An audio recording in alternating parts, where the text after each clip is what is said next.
Okay, let's get to the real estate news. Before we do, if you just want to like follow along on TikTok, I post real estate TikToks, right? Kind of blowing up over there, 56, 2 million, blah, blah, blah, 200,000, 50, blah, blah, blah, and some smaller ones too. But that's just kind of showing you how popular real estate market news is right now because no one knows what is happening. And even though they don't know, Zillow and Redfin still predicted the five trends that they are going to happen or they think that's going to happen in 2023. So I'm going to go through these, give you my little take, and we're also going to peep, I'm sure y'all have seen this already, but the top housing markets according to Zillow. Now, I have some thoughts about this because I am a house flipper, flipped about 100 houses and sold over 200 houses, so I know kind of what I'm talking about in this, but you cannot predict the future. No one can, but I do think that when big companies, Zillow, Redfin, blah, blah, blah, do these predictions, it leaves out kind of mom and pop investors, right? They're looking at it in a macro trend. What's going to happen, when they take all their holdings from around the country? So they have to make macro moves. Us as in like mom and pop investors get to do it a little differently, right? And these kind of predictions, when filtered down to the mom and pop investor, look differently, and we need to take them with a different grain of salt. We need to look at them differently. So that's what I'm going to show you right here. I had 3 house flips on the market recently, and 2 have sold. 1 is still being worked on. And with those, I've seen a crazy, crazy thing in the real estate market where when the interest rates first went up, completely paused, everything paused, no one was buying, no one was selling, done, real estate market dead for about 3 or 4 weeks.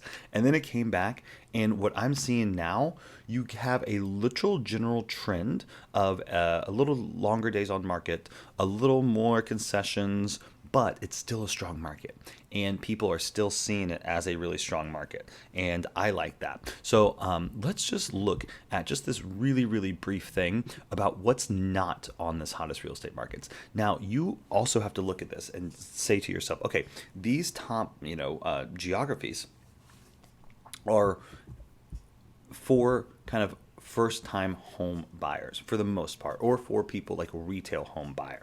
So if you're fix and flipping, might be something to do. If you're Airbnb, might not be something to do. If you are buying for long-term hold, might not be something to do. If you are kind of buying for yourself, also might not be something to do.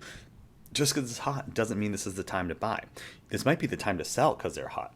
And what you can see right here is the general decline of the hot West Coast and even Midwest properties, right? So these big things that were super popular, Austin, Phoenix, Los Angeles, really, San Diego, all those things, San Francisco, are really having a hard time in the housing market. They're getting hit the most because if you thought about it, they kind of got inflated the most. Now there's some on here that's pretty cool because they got inflated, but they're actually kind of staying here too. I would actually add 1 or 2 to the list too. I did a Redfin video over on TikTok. Where is it? Right here, the top 5 cities to buy now. And I put my own little spin on it too, but it came from a list of top 10, and I bumped some up, took some off, blah, blah, blah, based off my own kind of personal knowledge on that. But if you look, we have a lot going on in the Northeast, but also a lot in the Southeast. Now, Florida's been hit really hard by hurricanes recently, and because of that, insurance premium is just going apeshit crazy. And when that happens, a lot of people say, hey, the cost of living why I moved here ain't cutting it anymore.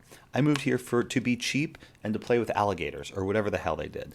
And so when that doesn't work, they immigrate out. I think that's how you say it. You immigrate out. Immigrate in and immigrate out. It's spelled differently, but it's said the same, I think.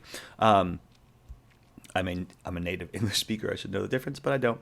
So you're seeing a lot of Floridians kind of leaving, right? And after hurricanes, there's been shown that there's a net negative migration sometimes in Florida. So I don't think some of those things are going to hold. So I did put it on my list on TikTok, but I don't think a lot of it's going to hold. So we have Jacksonville, Florida, which is what made my list.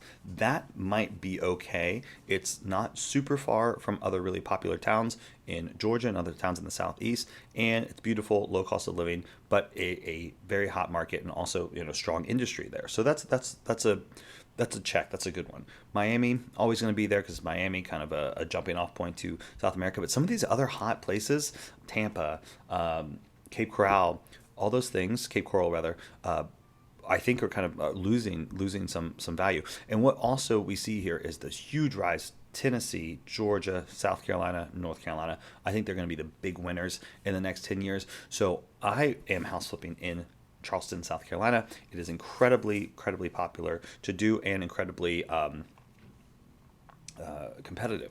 Also, what you see is competitive is Greenville, South Carolina. That was on a list as well about the hottest markets. So because that's so close to Charlotte. So Charlotte is kind of a feeder city to Greenville. And so those things, I really think you can't go wrong. If you were trying to buy a house right now, that's kind of where I would look for quality of life, for ease, for relaxation, for safety, all those things. If you are buying and can just be anywhere, I maybe wouldn't do it because it's so hot. If you're flipping, I would maybe try to flip in those areas. If you're starting out flipping, like if you're an advanced flipper, I'd flip in those areas because you got to really pound the pavement to find some deals. You really got to work hard, work the phones hard, text hard, whatever.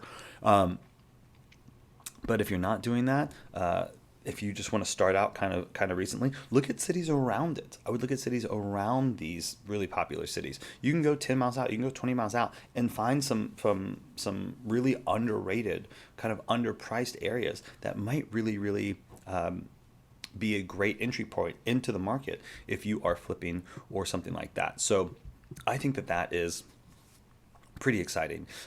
Also, what is exciting is that the flipping market is still holding. And I think this is a really great time for people to enter into the real estate investment market because it's very shaky. It's not gonna last forever. I don't think. I do think we will dip, but some of these markets, they're bound to be around.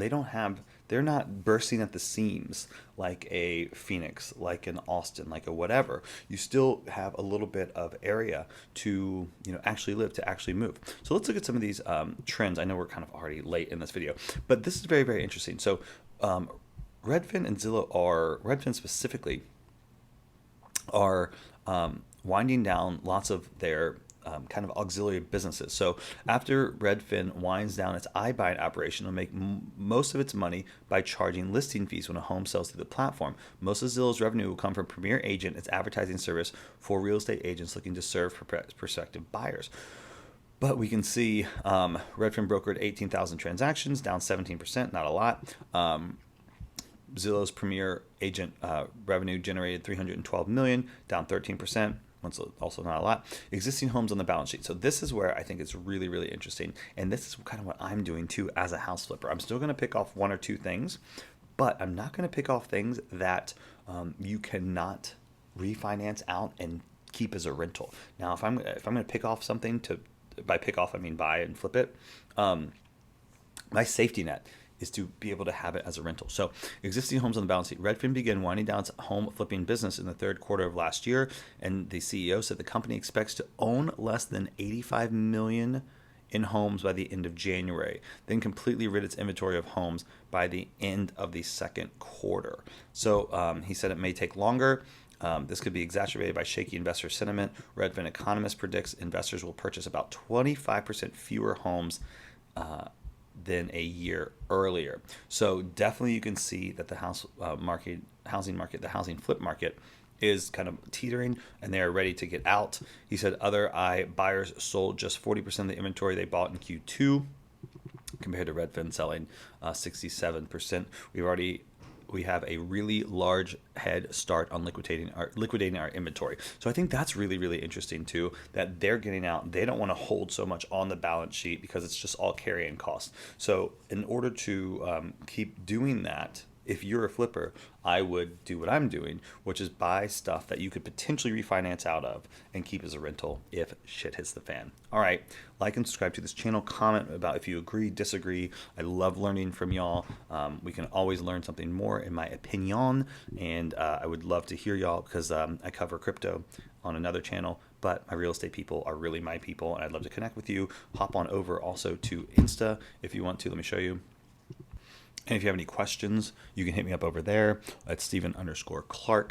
And there's a link tree that you can go to, and you can book like a call if you wanted to. It's like a quick 45-minute call about whether you should buy or sell. It's like kind of a consultation call, which I think is really cool, because when you talk to realtors, they have like they're like, hey, I want you to buy or I want you to sell or whatever.